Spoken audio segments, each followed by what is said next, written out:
Hello guys, আমরা আজকে বানাচ্ছি চিকেন ফিঙ্গার। তো চিকেন ফিঙ্গারটা বানাচ্ছি, এই ফ্রাই চলছে অলরেডি।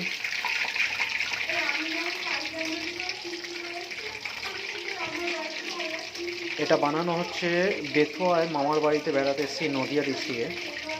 তো টোটালি এত তাড়াতাড়ি মালগুলো রেডি করলাম, তো পুরোপুরিটা দেখাতে পারলাম না। মশলাগুলো রেডি করলাম, সব রেডি হয়ে গেছে, বাকি অংশটুকু আমি এখন দেখাচ্ছি। পরে একদিন ফুল ভিডিওটা ছাড়বো। আর এখন গ্রিন চাটনির জন্য মালগুলো রেডি হচ্ছে, ওখানে একটু ক্যাচামেচি চলছে। তো দেখা যাক কীরকম কী হচ্ছে। আমি বাড়িতে আমার বাড়িতে আমি তোমার কী কী দিলি?